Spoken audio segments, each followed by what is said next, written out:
دي سؤال مش لاقي له إجابة. ليه إحنا كمصريين اللي معاه حاجة أو امتلك حاجة بقت بتاعته، لو الحاجة دي بص أزفت حاجة في العالم هيفضل يدافع عنها لآخر نفس؟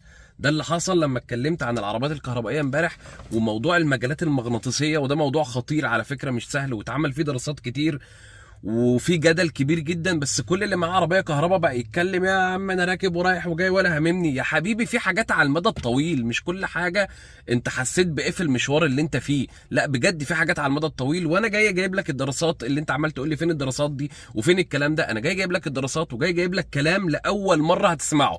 بس انتوا او احنا كمصريين بنحب اللي يقعد يمرهمنا من الاخر، من الاخر تحب اللي يقعد يقول لك على الحاجه دي جميله، ده مفيش منها، ده احلى حاجه، وبما انك اشتريتها فهيقعد برضو ايه، هتقعد تسمع الناس اللي بتقول لك عليها ان هي حلوه، مش هتسمع اي راي تاني. انا مش بهاجم العربيات الكهرباء، والله ما بهاجمها، اشتريها وانا لو عايز اجيبها لك هجيبها لك وابيعها لك. الفكره كلها انا بوعيك، بقول لك في كذا وفي كذا، تخلي بالك من كذا وتخلي بالك من كذا، تعمل حساب كذا وتعمل حساب كذا. فانا جاي افيدك، مش جاي اضرك ولا جاي اقول لك عربيتك وحشه. يا عم عربيتك جميله، احلى عربيه في العالم، بس لما اجي اقول لك حقيقه تمام يعني تحترم الحقيقه دي. ناس كتيره جدا زي ما انتم شايفين في الكومنتات اهي اللي جايب لكم سكرين منها وافقتني وقالوا فعلا بيحسوا بحاجات غريبه لما بيركبوا في العربيات دي. ناس تانية معاها العربيات بقى، بص اللي معاهم العربيات باشا ولا في الكلام ده ولا عمري حسيت بيه ولا كلام من ده كتير. طبعا انا مش هلوم عليك، خلاص هي عربيتك وربنا يبارك لك فيها.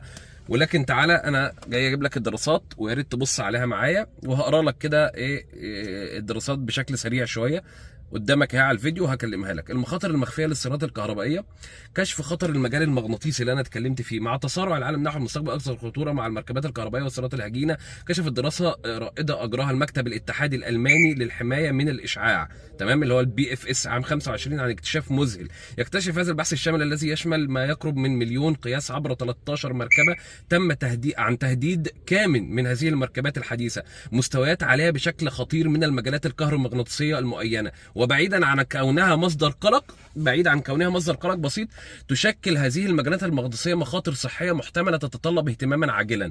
لنتعمق في النتائج ونفهم لماذا قد تعيد هذه المشكله تعريف علاقتنا بتكنولوجيا المركبات الكهربائيه.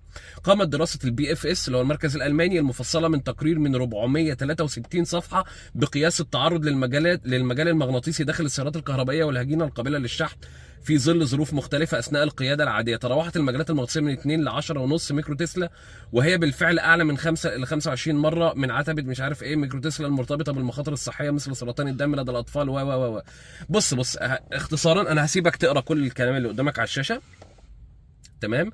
بس في نقطة مهمة جدا عايز اقولها لك، لان برضو اللي عايز يجيب دراسات تثبت ان العربيات الكهرباء مش مضرة هيلاقي دراسات. بس عايز اقول لك حاجة بقى في الموضوع ده، في 70% من الدراسات اللي بتبلغ ان في ضرر قصاد 30% من الدراسات اللي بس ايه دي مراكز مستقلة للابحاث. 70% ركز قوي في اللي انا بقوله ده، 70% من المراكز المستقلة مش المراكز المتربحة والمراكز المسيسة، عشان انت ما بتحبش تفهم الكلام ده وما بتحبش تسمعه.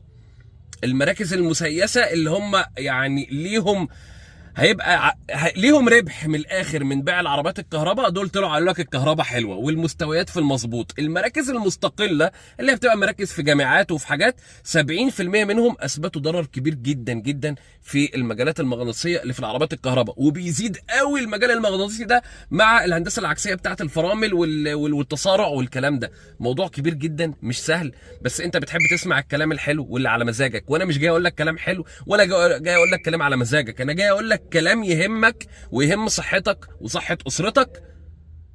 وفي الآخر القرار بتاعك، عايز تركبها أهلا وسهلا، مش عايز تركبها أنت حر. بس ما تجيش بقى تقعد تطبل وتغلط في ناس وانت ما عندكش خبرة عن أي حاجة. خلاص انت رحت اشتريتها من غير ما تبقى فاهم الكلام ده، يا عم خلاص حصل اللي حصل. لكن لو لسه هتشتري عربية كهرباء أرجوك ركز في موضوع الأبحاث دي، أرجوك ركز فيها لمصلحتك ولمصلحة أسرتك. أنا مش جاي أهاجمك ولا أقول لك